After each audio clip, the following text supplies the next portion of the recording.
Forget New Year, New You. This season is about slowing down, locking the doors, and cozying up at home with the one you really want to do nothing with. Your dog. After the holiday chaos, those quiet nights with a blanket, a podcast, and your pup feel like the reset you actually need. Ollie helps make those moments easier with fresh protein-packed meals made from real human-grade ingredients, so your dog can enjoy some quality comfort food too. Choose from 5 recipes and get a personalized plan for your dog's needs. Meals arrive perfectly proportioned with a scoop and storage container, so serving is fast and mess-free. And with Ollie's in-app on-demand health screenings, supporting your dog is easy, ensuring more cuddles for many years to come. Visit ollie.com/truecrime and use code TRUECRIME for 60% off your first box. Your Honor, at this time, defendant Daniel Villegas moves for a directed verdict. As the court knows, Mr. Villegas is charged with capital murder. Because this is a capital murder case, the 8th Amendment to the United States Constitution requires a greater degree of accuracy and fact-finding that would be true in a non-capital murder case. Despite this greater degree of accuracy, not one scintilla of evidence has been presented. One of the attorneys for Daniel Villegas was arguing in court for a directed verdict, saying that the prosecution had presented no evidence at trial tying his client to the crime. And so the defense wanted the judge to issue a verdict right then, instead of sending the case to the jury. This sort of thing isn't uncommon for a defense to argue this after the prosecution has presented their case. But Daniel's attorney was insistent. It's extraordinary that even the state itself has failed to call even one of its case detectives, even one of its law enforcement detectives. Not a single one. There's not one piece of physical evidence that links any of the allegations to Mr. Villegas. Not a single piece. In fact, all of their strongest witnesses have retracted all their statements. Every single one. All the rest of the testimony can't even be considered evidence. It's based on secondhand data. It's based on corrupted memory. It's based on pure gossip. And this is a court of law, not a court of gossip. His client, Daniel Villegas, sat quietly at the defense table, his hands folded underneath his chin as he looked on, waiting to hear what the judge would say. It's October 4th, 2018, but the crime occurred much earlier, 25 years earlier, in fact. Prosecutors allege that when Daniel was 16 years old, he had pulled his car up next to a small group of teenage boys walking down the street in Northeast El Paso and fired his gun at them, striking and killing 2.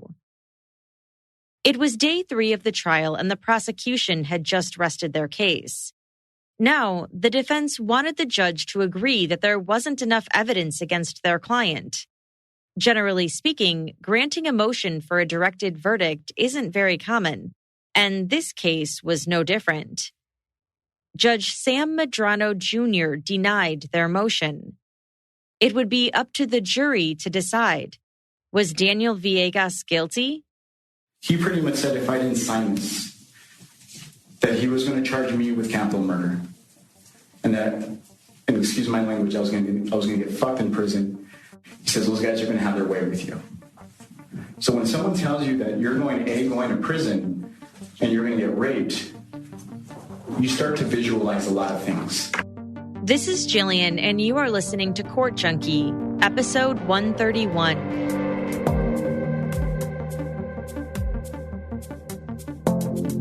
April 9th, 1993 was a Friday. Good Friday, in fact. There was a small house party on a street called Jamaica in Northeast El Paso. The party went into the early morning hours until shortly after midnight. But as it was coming to an end and partygoers were heading home, 4 teenage boys were left, waiting on their ride. Jesse Hernandez, Armando Lazo, Bobby England, and Juan Medina. All were juniors at Andros High School. Their ride didn't show up, and so they eventually decided to just walk home. And they decided we'll walk along Trans Mountain because there's a lot of traffic, and hopefully if we get into any trouble, if we get jumped or if we get attacked, people will see us. People will be able driving by and they'll be able to stop us. As they walked east on Trans Mountain Road, a car drove by them slowly and then stopped. At first, the boys thought it was their ride, who had finally come to pick them up. And so they walk up to the car, and then it drives away a little bit. I think, well, that's kind of weird. And they walk up to it again, and it drives away a little bit. And that happens 2 or 3 times. Obviously, they get upset, and they yell at the car, and it leaves. And they think that was weird. They continued walking, and before long, they saw the car again.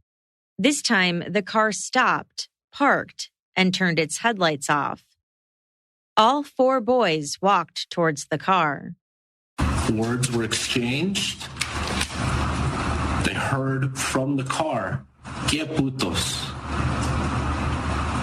And then shots rang out. And everyone ran. The 4 of them ran. When the gunshots rang out, Jesse and Juan ran down the street and hid behind a dumpster. Armando and Bobby were both struck with bullets. Bobby had been hit in the head and died shortly thereafter. Armando was shot in his abdomen and thigh and managed to run to a neighbor's house before collapsing on the front steps. Both died from their injuries. Armando was 17 and Bobby was 18.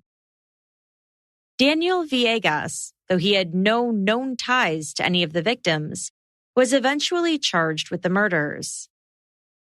In October 2018, Assistant District Attorney James Montoya gave the opening statements on behalf of the state. He admitted that drive-by shootings like this are exceptionally hard to investigate. They're hard because the person shows up, the shooting happens, and they drive away with the murder weapon. They don't leave fingerprints. They don't leave DNA. Sometimes there's no witnesses. You're going to see that what makes this case particularly difficult is that the 2 surviving eyewitnesses, Mr. Medina and Mr. Hernandez, they were not able to see inside the car. It had tinted windows. They couldn't see how many people it was, who was inside of it.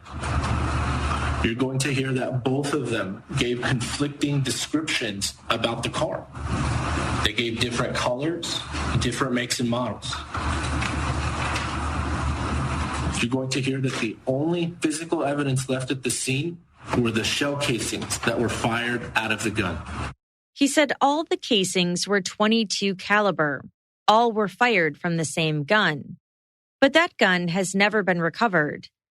The casings were run through a bullet and firearm database, but to this day, they have never matched to any other crime scene, meaning that gun has never been used in a crime that was then put in the database. So how do you solve a crime like this? He asked. People talk. People talk in the streets. They talk in their homes. They talk in their schools. And this case is no different. People start chit-chatting, start talking. He said investigators listened to the chit-chat and followed the leads. That one person's voice was the loudest, the clearest, the most consistent. Daniel's. The reason why we are in this courtroom 25 years later, why you're sitting in this jury box, why he's sitting in that chair, is because of his own words. You're going to hear that he admitted to doing this shooting. He admitted to doing this capital murder again and again and again. He said Daniel told his cousin David that he committed the shooting, the one that was all over the news, and that he told some girls at a local mall that he did too. Then, when he was in custody prior to trial, he told someone in the El Paso County Jail that he did it. And after he was released on bond, he told yet another friend of his that he did it. That is why we're here today, Montoya told the court. I anticipate that throughout this trial, the defendant's going to say, or the defendant's going to argue, well, I made it up, or I was just joking, or I just was trying to be a tough guy. In all of these instances. And you saw Mr. Spencer yesterday in the jury selection. Why would someone falsely confess? Do you remember that? Because how do you explain telling these people, I did it over and over and over and over again? He has no one to blame but himself, Montoya said.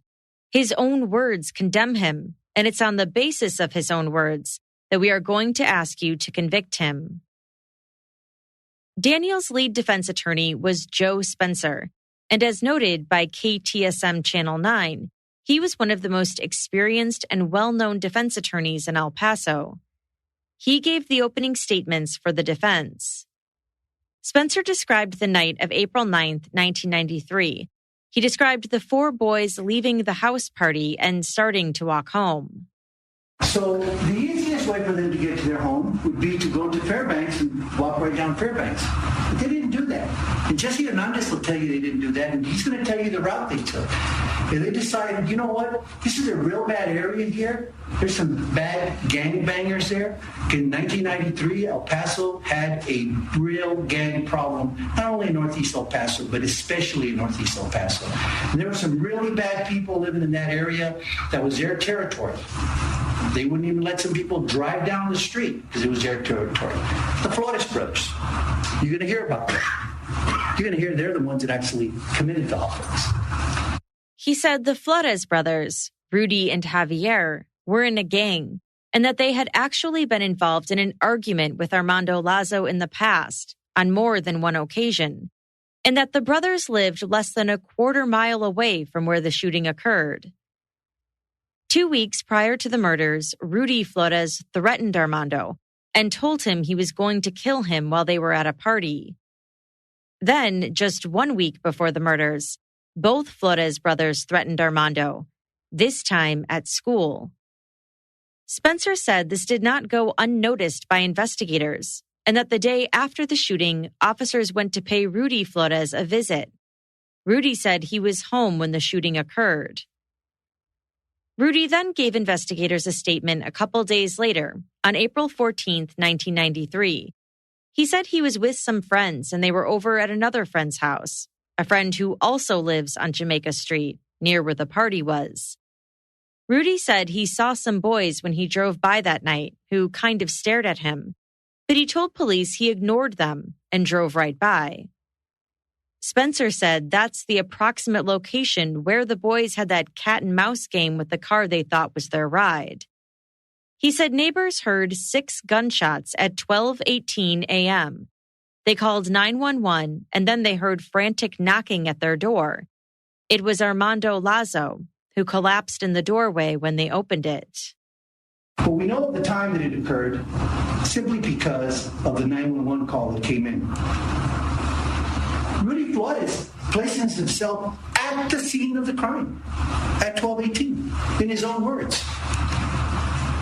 Because he says in his statement, because see, Rudy Flores is street smart. So he's concerned that somebody might have seen my car drive by there. So how do I explain my car drove by there? So he says in his statement, I went and dropped off Betty, and then I went down Trans Mountain Road. He tells him the route that the boys took, and then I drove up Electric Street because I wanted to go straight to my house. And when I drove by there was no lights, no sirens, and I didn't see anything. Well, what time did you drive by there? And Rudy Flores' own word says between 12:15 and 12:20. That's his words to the police, to the detective. He puts himself at the scene, opportunity, at the time that the offense occurred. Spencer said investigators were under a lot of pressure to solve the case, and that they accused other people of the crime, including the 2 surviving victims. As for what evidence they have against Daniel, he argued that there is no physical evidence, no forensic evidence, no scientific evidence, no eyewitness testimony, no fingerprints, and no DNA. He said as they were accusing other people, they eventually got around to Daniel, even though Daniel didn't know any of the victims or the Flores brothers. Spencer also cast doubt on anyone who said Daniel confessed to them. They are desperate. They are desperate. Quantum leaps. No physical evidence. No forensic evidence. The police were under enormous investigation. Prosecutor tells you in opening statement, they follow the lead. They follow the evidence. Did they really? Spencer said he is confident that at the end of the trial, the jury will find Daniel, who had no ties to the case, not guilty.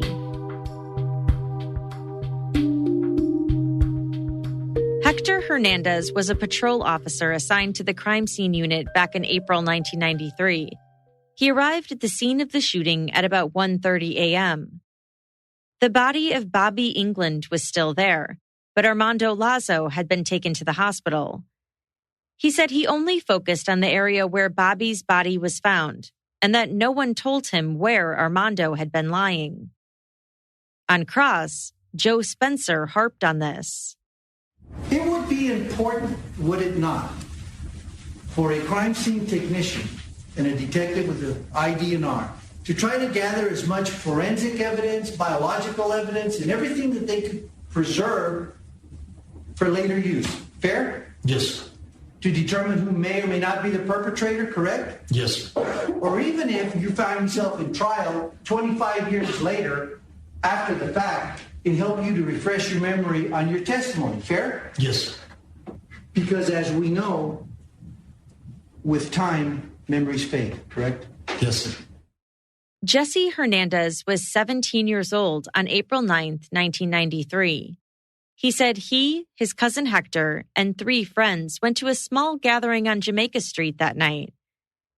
At some point, Hector, who had driven the group to the party, decided to leave with a girl. He said he would be back. But as the party was coming to an end and people started to go home, Hector had not returned. Jesse and his friends, Armando, Bobby, and Juan, were left inside waiting for their ride.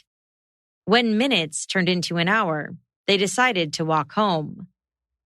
The plan was to walk to Armando's house, and from there, they would use a car to get the others home. They were walking east on Trans Mountain Road when they got to the intersection between Trans Mountain and Kellogg. When we get to Kellogg, a car approaches us, and first instincts was, hey, my cousins picked us up. But Mondo and Bobby, they saw the car first because they were in front of me. And when this car pulls up, they start yelling at the car. And I say, and I look at the car and I say, that's not my cousin's car. And so at first you think it is your cousin? Yes. Right. I mean, why else would anybody pull over and just stop right there on a busy street on Trans Mountain? So at first you think it's your cousin, yes. And you guys approach the car as if it is your cousin. Yes. And what happens when you approach this car thinking it's your cousin? Are you all saying anything to your cousin? Mondo and Bobby were pretty irate because for the fact that we had to walk, and they left us there for quite a considerable time. So they were angry and they were yelling at the cars like, "What the hell are you doing? What took you forever?" And I'm grabbing Mondo by the shoulder and I'm telling him, "That's not my cousin's car." And he says, "The hell it ain't. That is your cousin." I said, "That's not the car. Look at the car. It's not their car." So when he realized that wasn't my cousin's car, he said, "Oh man, that isn't." The windows of the car were heavily tinted, making it impossible to see who was inside. Jesse thought there was going to be a confrontation, but instead the car went forward a couple feet, stopped, reversed, and then took off. The boys continued walking. They crossed the street. 2 of his friends decided to start wrestling, which annoyed him. He wanted to get home. He testified that out of the corner of his eye, he noticed a car turning onto Electric Street, going north. The car turned its lights off while still in motion. I remember I just took a quick glance of the vehicle, and my thoughts were, oh my God, it's probably the same car that approached us, because it turned off its lights. But at the same time, it could have been anybody that just wanted to park there. So I didn't really, it kind of scared me, but it didn't, how can I say, I didn't think much of it until we started, Mondo put on his shirt. He put back on his shirt, and we started to walk. And that's when words were yelled out from the car. And what were those words that were yelled out from the car? I don't know if I could say them in the court, but it was a Spanish saying. They just said, "Que putos." That's what they said. That's all it was. I remember was "Que putos." And that's clearly not friendly, no. Right? And at that point, do you recognize that it is the same car, or you still cannot tell? The only thing I remember from that night, because it was dark, was I saw clearly I can see the chrome rims and that white top. Okay. He said Bobby and Armando took 3 or 4 steps towards the car when the shots were fired. When I hear the shots and I see, I'm looking at Mondo and Bobby, and they're walking a couple of steps. And when I'm in this angle, I see like a glow.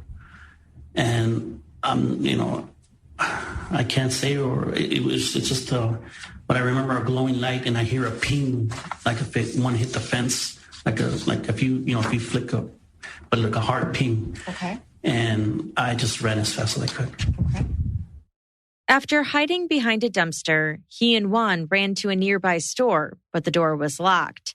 He kept shaking the door, thinking that the car was nearby and fearing that it would be coming for them. They waited there for about 15 to 20 minutes before heading back to the scene. By then, they could see red and blue lights from the police vehicles.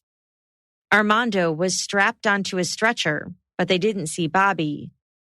They told the officers that one of their friends was missing, and the officers put him and Juan in the backs of separate squad cars. He then watched as the officers searched the field with flashlights for his missing friend. Jesse was then taken to the police station, where he gave them a statement about what happened. He said he talked as Detective Alfonso Marquez typed. On cross-examination, Jesse said he doesn't know Daniel Villegas. Attorney Joe Spencer asked if he knew the Flores brothers, and he said yes, although he wasn't aware of any confrontations Armando had with them. He was asked if the Flores brothers were known to terrorize that area, and he said yes. A couple days after Armando's funeral, Detective Marquez picked him up and took him back to the police station. The first time he had given his statement, he had been in a cubicle. Now he was in an interrogation room. He said Detective Marquez then accused him of having killed his friends. Were you scared? I was scared and confused at the same time. Did you tell him you didn't do it? I said, how could you say that? I said, how could you say that, sir? And he says,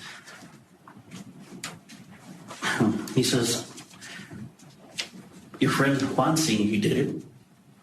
You have every motive to do it.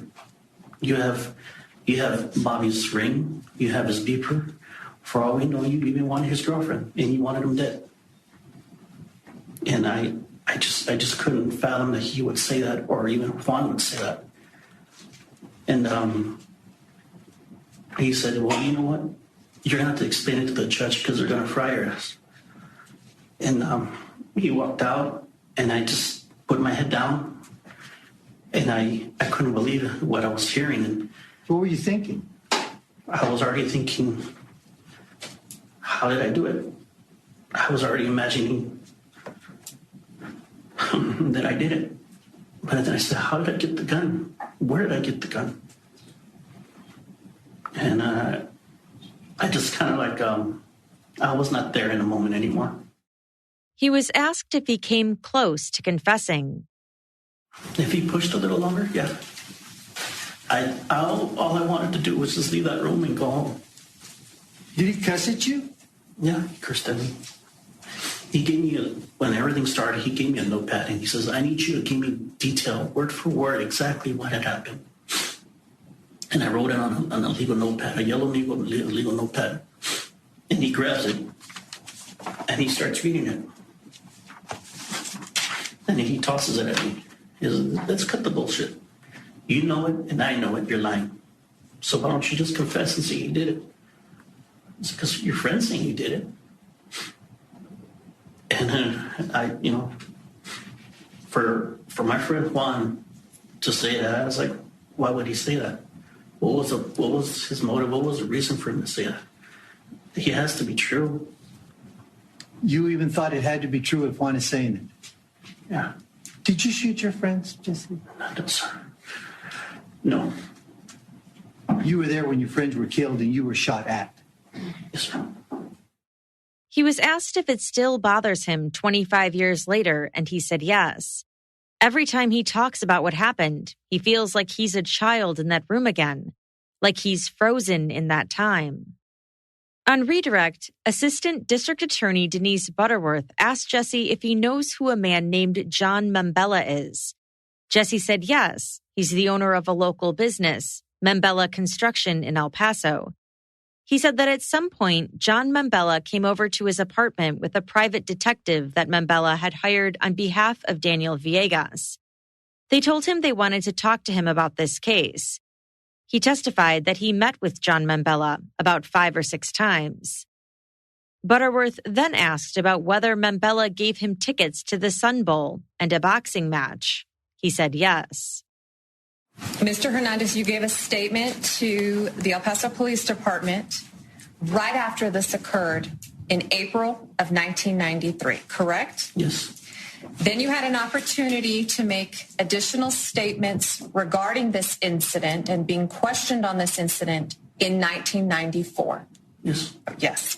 You never mentioned this new part about the detective following up days later and taking you into a room and making the threats that you've testified to today. Did you in 1994?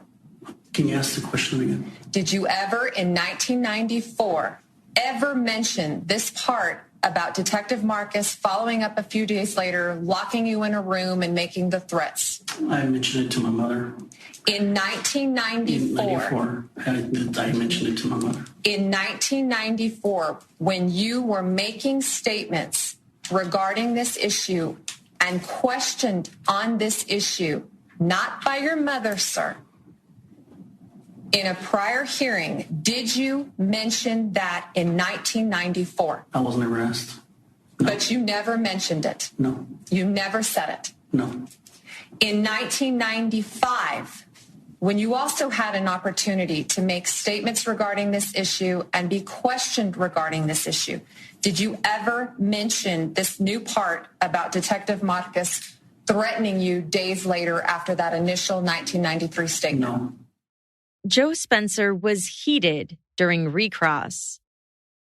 Were you ever asked in 93 or 94 about the second time that Detective Marquez picked you up? No, sir. But when you were asked about it in 2011, you talked about it, didn't you? Yes, sir. And when I asked you about it for the first time, that's when you told them about the threats. And everything you told this jury, you told them in 2011, didn't you? Yes, sir. And they know that, don't they? Yes, sir.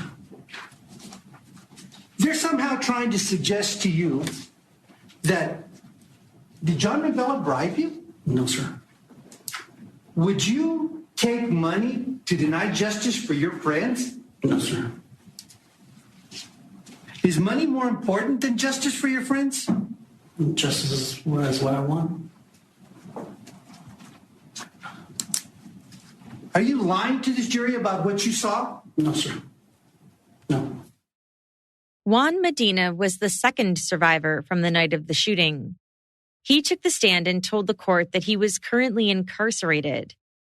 He recounted the same sequence of events from that night as Jesse. Then the prosecutors focused on possible gang ties.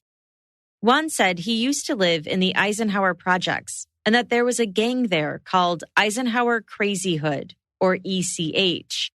He said he hung out with them but wasn't in the gang himself, although he used to get labeled that way. He testified that he knew of Rudy Flores and his brother Javier, but didn't know them. He said he believed Armando had problems with Javier. When asked if he had ever stated differently, he said he can't remember if he did or not. Assistant District Attorney Denise Butterworth showed him his earlier statement he gave to police, where he had said no, none of them had any problems with Rudy or Javier. He agreed he said that. He was asked if he knew John Membella, and he said yes, that he has met with him before. Membella asked him if he could get in touch with Armando's mom, but he was unable to. He was asked if he was ever employed by John Membella, and he said he was having some financial problems and that Membella gave him some side jobs. He had also loaned him some money at some point. On cross, Juan said Detective Marquez accused him of being the killer too. You're a victim in this case, correct? Correct. And at some point when you spoke with one of the detectives, you were also accused of being part of the killers for your friends, weren't you? Yes. I mean, they bullied you and basically told you that you and your friends, you and Jesse were the ones that killed Armando and Robert, didn't they? Yes. Juan said when John Membella contacted him, he wanted to know what happened and what he saw. He asked you what happened, correct? Correct. He probably asked you a lot more questions about what was that happened that evening than the detectives asked you. Fair? Fair. Gave you information to see what you knew because he felt Daniel was innocent, correct? Correct. Okay. So he was doing an investigation to see what you could find out that the police didn't find out. Is that fair? Yes, fair. Daniel's cousin, David Rangel, testified that he and Daniel grew up together. Their mothers are sisters. In April 1993, he was 17 and a junior in high school, a year older than Daniel. On April 21st, 1993, he said he gave a statement to the El Paso police about the shooting. In this particular statement, or back in April of 1993, did you tell the El Paso Police Department that the defendant told you that he committed the shooting? Yes. Okay. He said he had called Daniel 4 days after the shooting, on April 14th, 1993.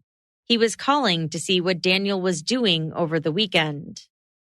So you call him, and what does he tell you regarding this incident?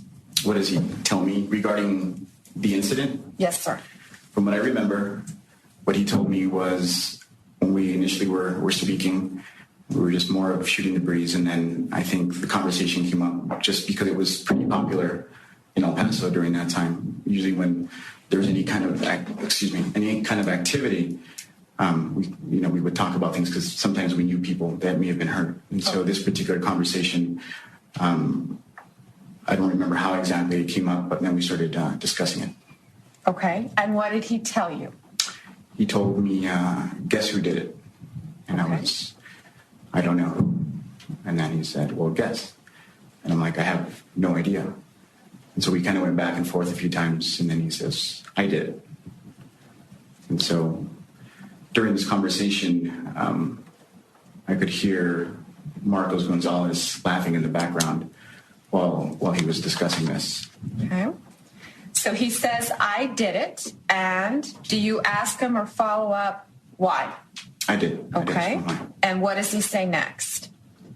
I think my memory serves correct, he recognized a couple of kids from Boomerangs. From Boomerangs? Correct. What is Boomerangs? Boomerangs back then was a movie theater, kind of like a teenage hangout in the Northeast. Okay. So he tells you he recognized some of them from Boomerangs. Correct. Does he tell you what they're doing?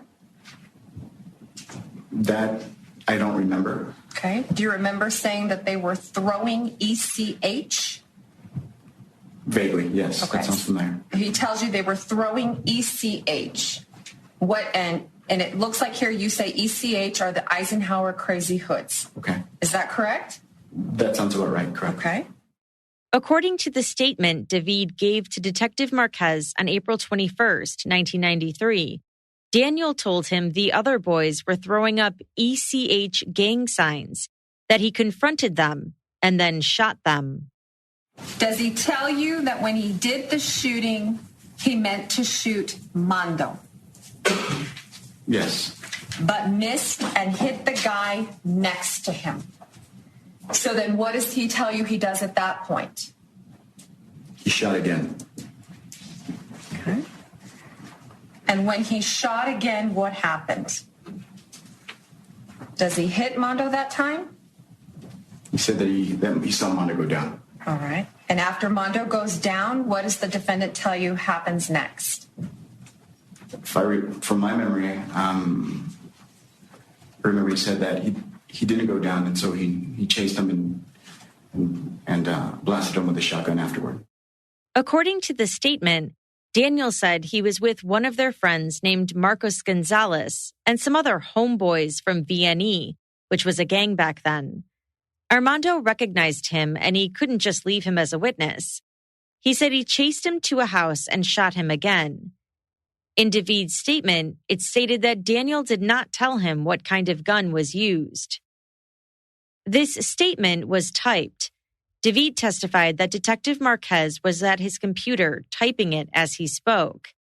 David also gave police a handwritten statement that was more of a summary. It said Daniel said he shot two guys from ECH, that he passed by them and recognized one of them.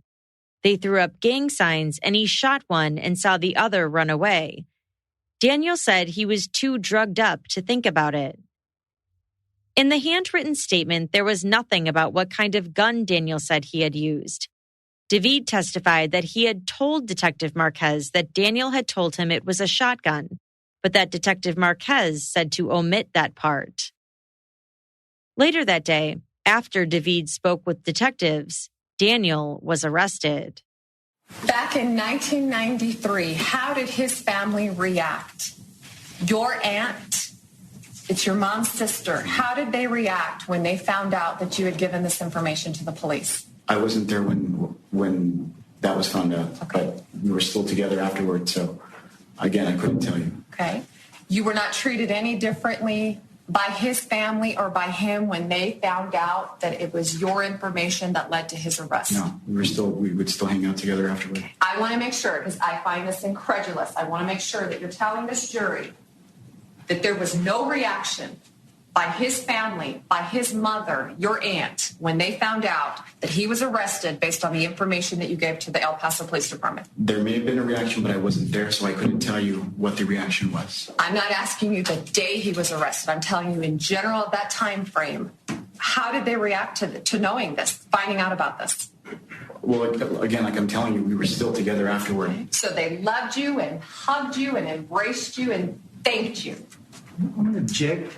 Argumentative. You're going to tell this jury there was no reaction. I couldn't say that if there was no reaction, but again, I'm telling you, our family's pretty tight, so we were still with each other after the fact. What was their reaction when they found out that you gave this information to the police department? I wasn't there. I don't know. I'm not saying that day. In the time that progressed. Ask an answer and argumentative.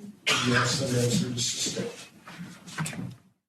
David then told the jury that many things in his statement were not correct, that Detective Marquez hadn't typed what he had said exactly. So these two statements, right, I'm looking at them, and I do remember the reason why this one versus this one, my own handwritten statement, there's a lot less information versus this one, is because Marcus started typing his own words into some of these. And you were asking me, is this true? And I'm like, yes, this was said. But like I told Marcus, I knew it to be false. That's what I kept telling Marcus the entire time. And so in regards to the shotgun, when I mentioned the shotgun several times to Marcus didn't like that answer. So he kept yelling at me saying, no, that's not correct. That's not correct. So I didn't know what he needed and what he wanted for me to say. Okay. So after your cousin is arrested in April of 1993, when did you go back to the police department or the DA's office and say, I need to explain to you that this isn't true, or however it is that you said happened? When did you listen to my question. When did you go back to the police department? Your cousin has been arrested for capital murder. When did you go back to the police department to tell anyone about what happened to you on April 21st of 1993? I don't go back to the police. You never went to the police with this information? Not that I'm aware of, no, ma'am. But you're going to be, do you know what you did? Did you go back to the police department to tell them? Jason compound. I'm sorry, rephrase that. Did you go back to the police department after your cousin gets arrested for capital murder to clear this up, to tell somebody what happened? I don't believe so. And the reason being was because of the way that the detectives handled me the first time. I was actually afraid to go back. David said he never went to the DA's office either. Butterworth pointed out that the first time the prosecution had heard any of this was in 1994, after he had spoken with Daniel's attorney. At that time, he was also living with Daniel. Butterworth held up the typed statement that Detective Marquez had typed up. "Is this what your cousin told you?" David said one thing that was incorrect in the statement was that Daniel had just told him it was him and Marcos, not anything about other homeboys from VNE. On cross, David said that on the day he gave the statement to police, detectives had called his mom and told her that there was a harassment phone charge against him, which was true. His mom called him and said the detectives told her that if he just goes in and signs a few documents, they'll release him. They made it seem like a matter of normality. They picked him up and took him to the substation. He at first thought it was still for the phone harassment charge, but then they took him to another substation. He started getting nervous and asked the detective driving him if he was in trouble. He said the detective responded, "Oh yeah, you're in trouble." He said the car ride seemed incredibly long to him. His mind was racing and he was wondering what was going on. When they arrived at the other substation, Detective Marquez told him that he knows someone who said that he was guilty of capital murder. David said he didn't know what they were talking about, and he said, "We know you did it. We know you killed those boys." David said he asked, "Are you talking about the story my cousin told me?" Detective Marquez said yes, and then told him to tell them about it.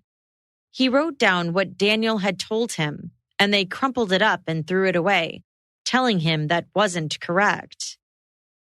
Daniel's attorney, Joe Spencer, asked David about that conversation with Daniel, which took place about a week after the shooting. There had been a lot of publicity about what happened. It was all over the newspapers and on the news. David had called Daniel, and after Daniel told him he did it, David said he didn't take him seriously. Initially, when he told you, did you take him seriously? No. Well, this is the thing, is that from the time Daniel and I have been kids, Daniel was always the kid that exaggerated about everything. That's just the reputation he had. Like, when we were talking to girls, he was Italian, or he had a lowrider that was always in the shop. He was a 16-year-old kid, barely even owned a bike. But when I would look at him as he was discussing this, he was like, with his big grin on his face. So when Daniel told me these things, because he made up a lot of stuff, you don't take him seriously. David said everyone was laughing about it, and that neither Daniel nor their friend Marcos even owned a car at that point. David said he told Detective Marquez that it was just a joke. That joke has turned into Daniel's nightmare. You're aware of that? Yes. David then told the court that Detective Marquez coerced and threatened him. He pretty much said if I didn't sign this, that he was going to charge me with capital murder. And excuse my language, I was going to get fucked in prison. At the time I was 17 years old, probably weighed about 115, 120 pounds. He says, those guys are going to have their way with you. So when someone tells you that you're going to prison and you're going to get raped, you start to visualize a lot of things. David said he wrote down his statement originally, but that Detective Marquez crumpled it up and threw it away. He didn't like the fact that, according to David, Daniel had said he used a shotgun. The victims had been shot with a .22 caliber gun. David maintained that everything in his statement had been put out in the media prior. He told the court that he's frustrated that he is still dealing with this now as a 42-year-old man. After David's testimony, the prosecution called a man named Fernando Lujan to the stand. Fernando sat down on the witness stand, but immediately asked for an attorney prior to testifying. The judge called a recess and an attorney was brought in. Outside the presence of the jury, the prosecutor said she was planning on asking him if he hung out with Daniel on the night of the shootings, and if he saw Daniel with a .22 caliber handgun. Fernando said he wanted to invoke his Fifth Amendment right to not testify. The prosecutor was not happy. At this time, Your Honor, I would like to exercise my Fifth Amendment right. For what crime? What am I accusing him of in these questions? This is where I'm confused, Judge. If we allow all witnesses to do this that don't want to cooperate in this case, which of course hardly any of these witnesses want to come in and cooperate and get involved in this case, for what crime? Maybe giving a false statement to law enforcement. I don't know. Of all parties. Mr. Lujan, you are excused from any subpoena that you are currently under. You have to excuse, Your Honor. Please note my objection for the record, Judge. Yes, ma'am. The prosecutor let her paper fall to the floor in apparent exasperation.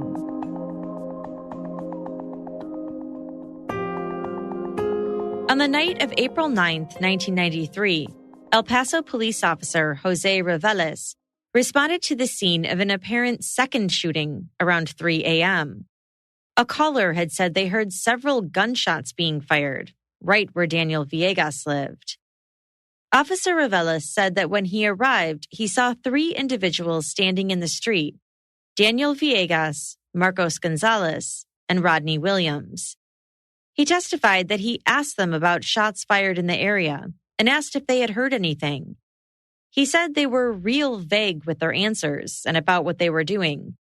He said 2 of them were under 17 and were subject to curfew. When he realized he wasn't getting any information from them, he asked Daniel and Marcos to go inside Daniel's house, and he took Rodney home. He testified that this was about 3 miles away from the earlier shooting. On cross, however, Officer Reveles said that the original caller had said that he saw a yellow Thunderbird leaving the area. Angelica Hernandez was 15 years old in 1993.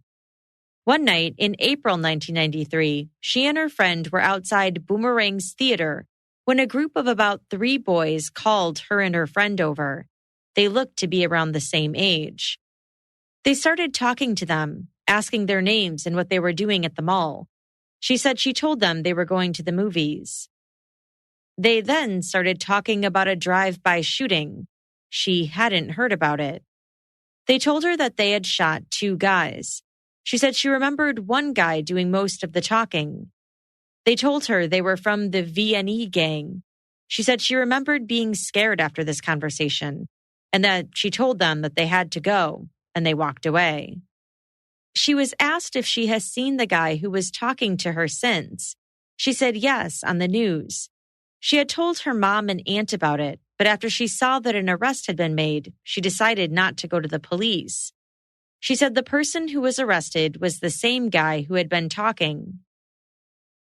On cross, Angelica said she first sent an email to the DA's office in 2012. She wrote that she wanted to tell them something about the Daniel Villegas case. Daniel's other defense attorney asked her what movie she and her friend were going to see that night. She didn't remember. What was she wearing? She didn't remember. What was her friend wearing? She didn't remember. What were the guys wearing? She didn't remember. In her statement, she had said the guy who had been talking said he had a daughter. She said she doesn't recall that now. Okay, so what you're saying is that you're unsure if what you remember is your own memory or what you read about. Yes. Okay.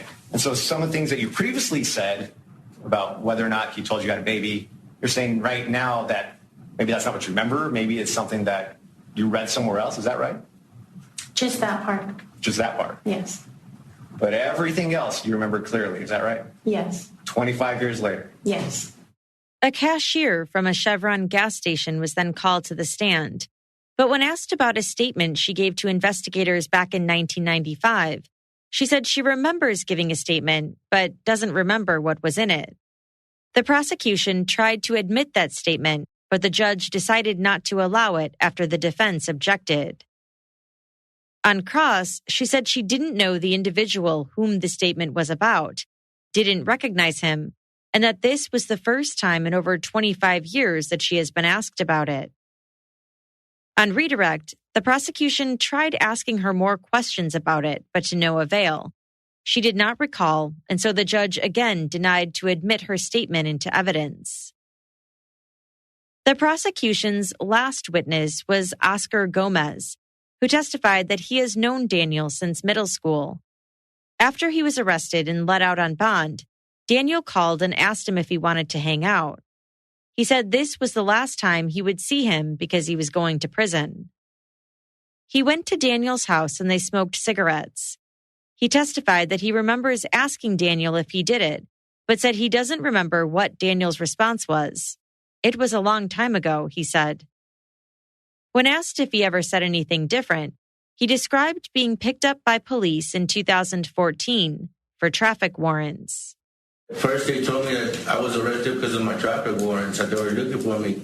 And then when I got to the substation in Central, they had told me, well, you know something, you know what this is about? And I told them that I didn't. And then, well, this is about Daniel Villegas' case, and we know that you know something. Okay. And you ended up telling them what? That about me and Danny had a conversation about it. And what else did you tell them? That he had said that he did it. Okay. The prosecutor showed a statement he gave in a recorded video interview with Detective Sanchez in 2014. He said he asked Daniel if Daniel did the shootings, and that Daniel grinned and said, yeah, he did. Oscar agreed that's what he told the detective. That's what the detective wanted to hear, he said. So you're saying that he made you say that? Yes. And I tried to tell him that I didn't remember it. Okay. He wasn't taking it. Sure. He said he met with defense attorneys a couple days after the interview. When asked if he ever met with John Mambella, he said no. On cross, Oscar said that prior to that videotaped statement, he had been talking to Detective Sanchez for about 2 hours. He said Detective Sanchez told him that he wanted him to say that Daniel had admitted to the shooting, but he said no, he didn't remember. And he told you, no, I'm going to make you remember. Is that what he told you? Yes. And he told you that if you didn't say what he wanted you to say, that he was going to put you in jail. Yes. And that's what he told you, didn't he? Yes, sir. And there were several times that you attempted to tell him, look, he didn't tell me that. He didn't make any admissions. And Detective Sanchez told you, I don't want to hear that. Yes, sir. Right. And in fact, he told you, look, I'll let you go. If you pay $150 of what you got, I'll be able to release you. I'll cut you a deal, yes, sir. I'll cut you a deal. And you paid him $150. I'll give him $150. So they could let you go. Yes, sir. I didn't want to go to jail. Yes, sir. Because you had traffic tickets and warrants. Is that correct? Yes, sir. Okay. And they never arrested you for the traffic tickets? No, sir. They were since 2000. I tried to turn myself in, and they didn't want to take me until they picked me up. And they told you that in a little while, I'm going to turn on a video recording, and I'm going to record your statement. And if you say anything different than what I want you to say, you're going to go to jail. Yes, sir. That's what he told you, Oscar. Yes, sir. He told the court that he was scared while he was there. Detective Sanchez told him he better not talk to the defense attorneys. And about a week or two after you gave that recording, you knew you had done something wrong. Yes, sir. I did. And it was bothering you because it was wrong what that detective made you do. Yes, sir. Okay. And you finally reached out and we spoke, didn't we? Yes, sir. I didn't know who to run to. And when we spoke, I said, well, let me show you the video statement, Oscar, that I got from the state. And that's when I said, you saw the whole statement, correct? Yes. And that's the first time you saw the statement, you said, that's not all of it. And that's when I said, what do you mean? And you told me, let me tell you what happened before. And let me tell you what they told me that's not on the tape. And let me tell you how they threatened me. And let me tell you how. They told me, if you don't say what you want, you're going to go to jail. And he told you, you better save your own ass. Is that what he told you? Yes, sir. After the state presented their case, the defense requested a directed verdict, but they were denied. The defense decided not to call any witnesses anyway, and the trial moved to closing arguments. They're insulting. This courtroom has turned into As Daniel sat at the defense table, awaiting his fate, he was no doubt nervous and anxious. But at the same time, this wasn't a feeling that was new to him. This wasn't a situation that was new to him. In fact, he was almost used to this by now, although it had been a while. This wasn't the first time Daniel Villegas had been tried for this murder.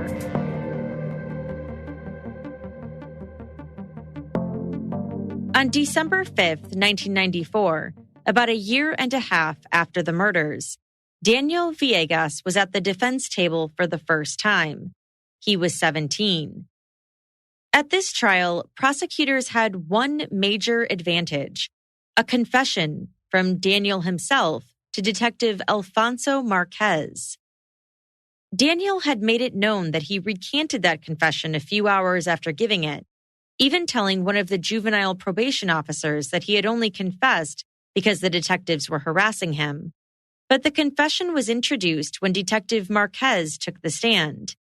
He denied that it was obtained through any threats, promises, or any other illegal interrogation tactics. The prosecution also called some of Daniel's friends to the stand, all of whom had implicated Daniel at some point, but all of whom said they had been coerced. Daniel's cousin, David Rangel, testified too about what Daniel had told him, but he maintained on cross that he believed Daniel had been joking. In fact, he said Daniel often talked shit and pretended to have committed crimes in which he actually had no involvement. The defense called several witnesses who corroborated Daniel's alibi that he and his friends had been babysitting and were watching the movie White Men Can't Jump at the time of the killings. They also called multiple witnesses who said that Daniel had a history of lying. A forensic psychiatrist testified that Daniel had dropped out of school in just 7th grade and that he had possible mild mental retardation. Daniel himself testified too and said Detective Marquez had forced him into confessing and that he was actually innocent. The defense then called multiple witnesses who stated that Detective Marquez has a reputation for untruthfulness, that he had actually gone before a grand jury twice for a possible perjury indictment, that he had been the subject of a number of internal affairs investigations, and that there were roughly 30 citizen complaints against him. The trial ended with the hung jury, who were deadlocked at 11-1 in favor of guilty. Daniel was retried the following year, in August 1995. He had a new attorney who only called one witness for the defense, a sharpshooter expert who said it would be difficult to shoot two men the way Daniel said he shot them in his confession. But perhaps most notable was in Daniel's attorney's closing arguments, where he said Daniel had no intention of killing anyone and that he was just reckless. Daniel was found guilty and was sentenced to life in prison. He filed an appeal, but was denied in 1997. In 2011, however, Daniel's attorneys tried again. This time, they filed for a writ of habeas corpus and asked for a new trial due to ineffective assistance of counsel. But later, with the help of the Center on Wrongful Convictions of Youth at Northwestern University School of Law, they amended the motion, this time to include the claim of actual innocence. Witnesses had recanted their statements, and new information was coming to light. Judge Sam Medrano Jr. examined the claims and held a hearing. In 2012, he concluded that Daniel did indeed deserve a new trial. In his ruling, he wrote that Daniel's attorney was ineffective, that he should have challenged the truthfulness of Daniel's confession, as well as the claims in his friend's statements, which were, in many places, contradictory to the actual evidence. For example, one of the statements was from Daniel's friend Rodney Williams, who was 15. Rodney told Detective Scott Graves that he, Daniel, Fernando Lujan, Marcos Gonzalez, and Enrique Ramirez all went out that night. They were in a white car. He said they stole some beer from a convenience store, and as they were driving back, they saw 4 guys on Trans Mountain Road. They got into an argument, and Daniel pulled out his gun and started shooting.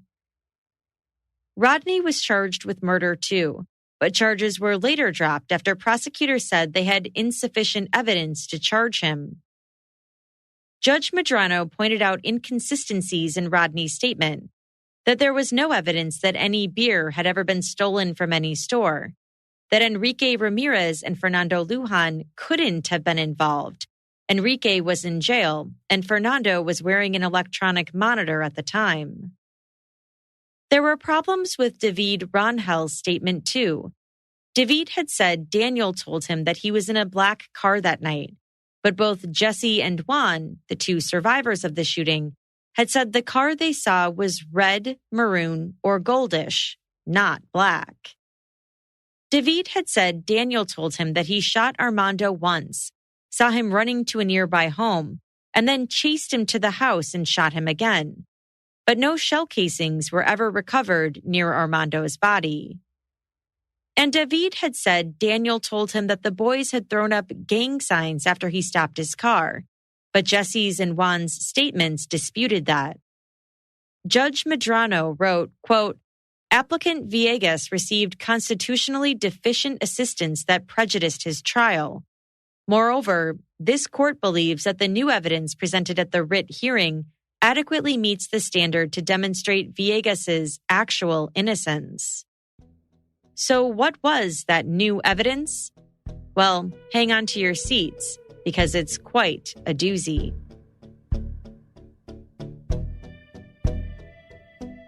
The following information for this part of the episode is directly from the findings of facts and conclusions of law, put forth by Judge Sam Medrano, Jr.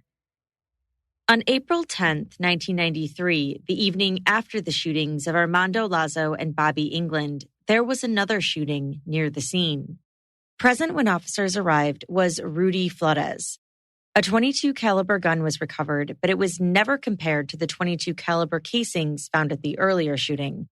And that same gun would eventually be destroyed by the El Paso Police Department 5 years later. After the shootings of Bobby England and Armando Lazo, 4 people contacted the El Paso PD to tell them that they believed Rudy and/or Javier Flores were the shooters. 2 days later, on April 12th, is when Jesse Hernandez was called back into the police station for another interview. Detective Marquez asked him to write down what happened on a piece of paper. While he was in the middle of writing, Detective Marquez took the paper, threw it at him, and told him to, quote, "just cut the bullshit." Detective Marquez then accused Jesse of having killed his friends and told him that Juan had already implicated him. If he didn't confess, Jesse would go to prison and get the death penalty. Jesse didn't confess, but he would later testify in the evidentiary hearing and at Daniel's last trial that he was close to it. On April 14th, Javier Flores gave a statement to police. He said he and his brother Rudy lived together and that he came home at about 12:30 a.m. on the night of the shooting, and Rudy was not home. Later that day, Detective Marquez interviewed Rudy. Rudy told him that he drove past the house on Jamaica Street at around 11 p.m. that night. He said at around midnight, he was in a car going east on Trans Mountain Road, and that he then went home. On April 15th, based on a tip, another boy was brought in for questioning, 15-year-old Michael Johnston. Without his parents present, Michael was interrogated by Detective Marquez and Detective Scott Graves from 7 p.m. until 3 a.m. During these 8 hours, Michael was handcuffed. Detective Marquez accused him of being the killer and told him that his friend had already said he did it. He told Michael that he would get the death penalty, specifically the electric chair, if he didn't confess, saying he would even pull the switch himself. He further threatened to take Michael to a jail where he would be molested and raped if he did not confess. If he did confess, however, he would get off easy. Michael did end up confessing, but he was never charged.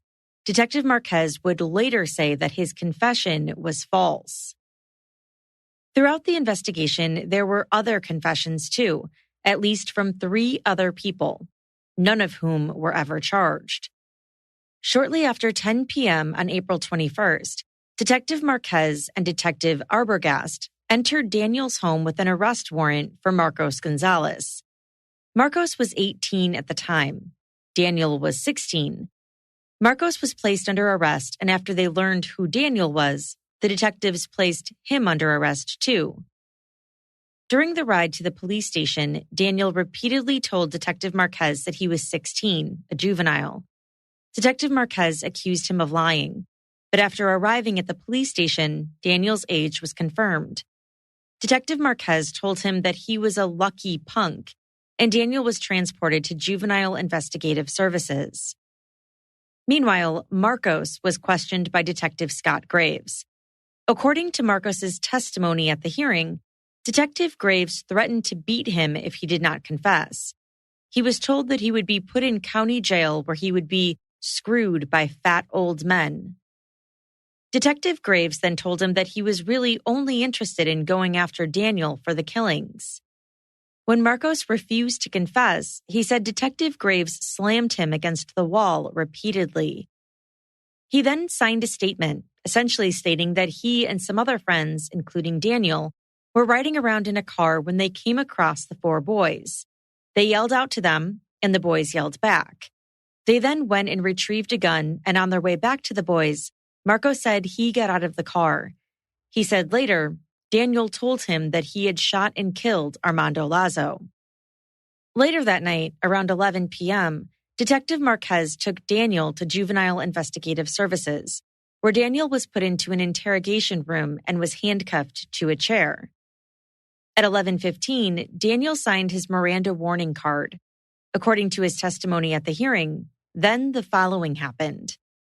Daniel was questioned for about an hour while handcuffed to the chair. Detective Marquez told him that if he didn't confess, he would be put in county jail, where he would be, quote, raped and fucked. Detective Marquez also threatened to kick his ass and take him to the desert and beat him if he didn't confess. When Daniel kept insisting that he was innocent, Detective Marquez then slapped him. Daniel testified that he had never been interrogated before and was terrified out of his mind. Daniel was then supposed to go before Magistrate Karl Horkowitz, who was required to warn him of his rights prior to any interrogation. Detective Marquez told Daniel just before that, quote, "You are going to tell the judge that you are going to make a statement, and if you don't, you already know what I'm going to do to you, motherfucker. I am going to take you to the desert and beat your ass." As a result, Daniel said he did tell Magistrate Horkowitz that he would give a statement. He testified that he was mentally paralyzed by Detective Marquez's continual threats. Daniel then met with Detective Marquez again. He spoke while the detective typed. Daniel said his friend Rodney Williams had actually told him that he killed Armando and Bobby. According to Daniel, Detective Marquez then took the paper from the typewriter, crumpled it up, and slapped him. Detective Marquez then threatened Daniel that he would pull the switch on the electric chair himself if Daniel did not confess to being the shooter. He said Marcos Gonzalez had also implicated him as the shooter. Detective Marquez then prepared a 1-page statement that said Daniel and his friends were together in a white vehicle on the night of the shooting, and that when they got into an argument with the boys, Daniel fired one shot in the air to scare them, followed by more shots.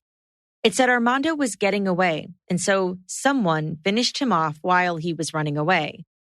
Daniel signed this confession at 2:40 a.m. Around the same time, Marcos Gonzalez was being reinterrogated by Detective Graves. His initial statement didn't match Daniel's. At the evidentiary hearing for Daniel's new trial, Detective Graves testified that he was in contact with Detective Marquez during this time period. Marcos ultimately signed a second statement, typed up by Detective Graves. This one was more in alignment with Daniel's. As soon as Daniel left Detective Marquez, he recanted his confession to Monica Sotelo, a juvenile probation officer. He said he didn't do it, that the police had harassed him, and that he was, quote, tired and wanted to go back to sleep, so he only told them what they wanted to hear. At some point during the investigation, an exculpatory tape recording was made in which a witness divulged the identity of a killer who was not Daniel, as well as the location of the .22 caliber gun used in the murders. This tape went missing before trial and has never been found. And so Daniel was ordered a new trial. The state had appealed the decision, but it was upheld by the Texas Court of Criminal Appeals in December 2013. However, they disagreed with Judge Medrano that Daniel had met the standard for actual innocence. Daniel was released from prison in January 2014, and prosecutors made it known that they planned on retrying him. This time, though, they would have to do it without Daniel's confession. Judge Medrano ruled that it was inadmissible because it was obtained by, quote, coercive conduct by police officers. Daniel was offered a plea deal, an Elford plea, which meant that he could plead guilty without actually admitting guilt and wouldn't have to serve any more time. But Daniel refused. He wanted that third trial.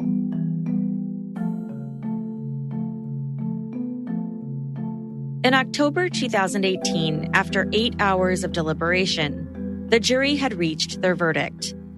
Daniel waited to hear his fate for the third time. In the District Court of El Paso County, Texas, 409th Judicial District, the State of Texas versus Daniel Villegas, number 94-0D09328. Verdict Form B. We, the jury, find the defendant Daniel Villegas not guilty of...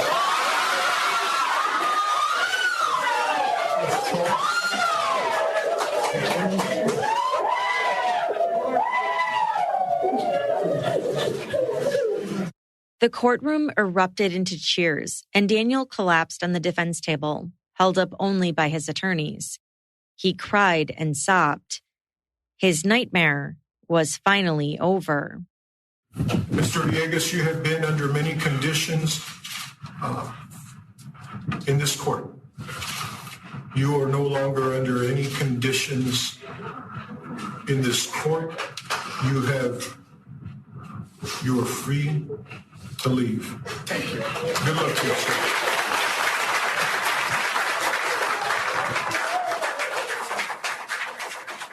After the trial, prosecutor James Montoya said the El Paso County District Attorney's Office still believes that Daniel is guilty.